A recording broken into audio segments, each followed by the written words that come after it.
They thought I was dead. They firebombed the city from orbit. White phosphorus, plasma rounds, kinetic rods. I watched my wife vaporize on the front steps, still holding our daughter's stuffed rabbit. Longer beat. 3 million people died in 14 minutes. I didn't. I crawled out of the rubble with a shattered leg and a heart full of hate. They should have made sure I was dead. Cue low pulsing background music. I was a combat engineer before the invasion. Nothing fancy.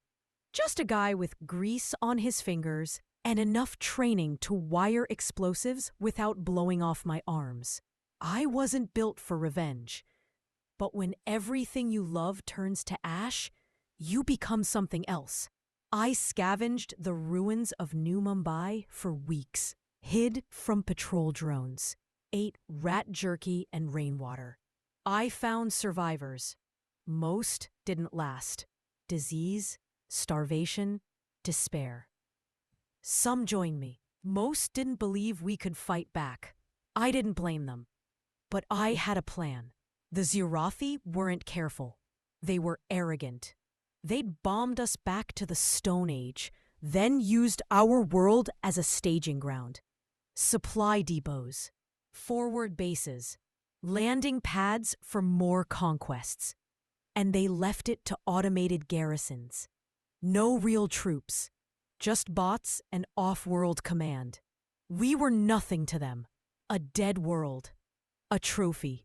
They forgot humans don't stay dead. The first target was a comms relay near the Himalayas. 2 weeks to hike there. I took out the sensors with homemade EMPs. Took me 3 days to disable the fusion cores without triggering a failsafe. When it went down, it pinged their network before blacking out. That was on purpose. Let them notice me. Let them wonder. The next hit was a supply barge landing zone near Darjeeling. Their AI landed it on schedule. It didn't take off. I had 400 kilograms of scavenged high explosives packed under the platform. The crater was visible from orbit. Weeks passed, then months. I was no longer alone. A network of survivors, fighters, dreamers, and psychopaths came together in the ashes. I taught them how to make bombs from reactor scrap, how to override a patrol drone and turn it into a guided missile, how to win with nothing. We didn't call ourselves anything, but the Zirathi gave us a name, the Ember Legion. By year 2, we'd taken back 11 forward bases. The orbital satellites came online. Then, they started deploying real soldiers, 7-foot armored reptiles with plasma spears and hive mind tactics.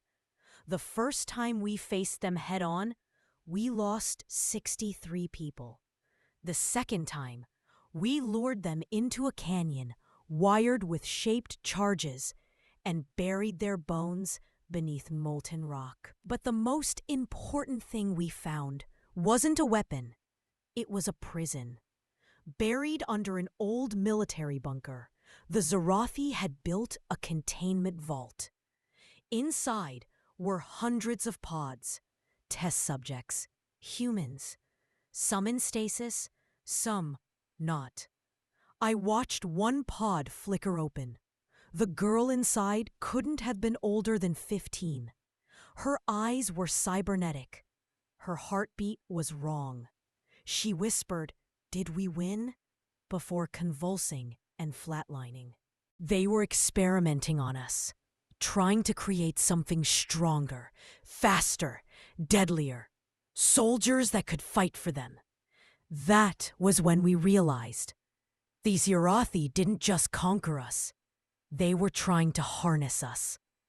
The Ember Legion didn't take that lightly. We started targeting their science labs, their medical convoys, Every time we found a human in a pod, we pulled them out. Some were salvageable. Most were too far gone. But one boy named Ashir, was different. He remembered everything they did to him, and he could interface with their tech like it was instinct. In 6 months, he was coordinating strikes through hijacked satellites, rewriting targeting codes, launching orbital drones. He was 15. He was also dying. They built me wrong, he told me once. I was meant to be a weapon. I chose to be a signal. When he passed, he left us something. A virus. Not the kind that kills. The kind that liberates. It could override their fleet's command system. We just needed to upload it from a central node. Problem was, the only working one left was on the Zarathi High Command ship in low orbit. Climax, final mission, and emotional peak. That was how I ended up here. In an exosuit held together by hope and duct tape, boarding a drop shuttle with 6 Legionnaires and a virus drive strapped to my back. We launched at dawn. Halfway up, we lost engine 3 to a flak turret. 2 men burned alive. We crash-landed in the hangar bay and fought like devils. We lost 5 more breaching the command center. It was just me and Asha, my second in command, my sister in arms, holding the line as I jammed the drive into the control core. The Zarathi warlord loomed over us, his armor etched in bone. "You are insects," he snarled. I smiled. "Insects don't kill worlds." I hit execute. The virus surged.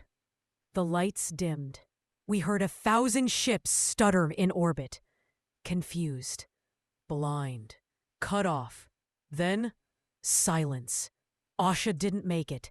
She bled out beside me as the world flickered gold and the warlord screamed. I dragged her body back to the shuttle and launched it blind into the atmosphere. I don't know if it made it back. I stayed. The Ember Legion won the war that day, but I wasn't there to see it. They say now that I'm a ghost, a legend, that I'm still on that ship, haunting its dark halls, waiting for the next empire, foolish enough to land on Earth. Let them come. I'll be here, waiting.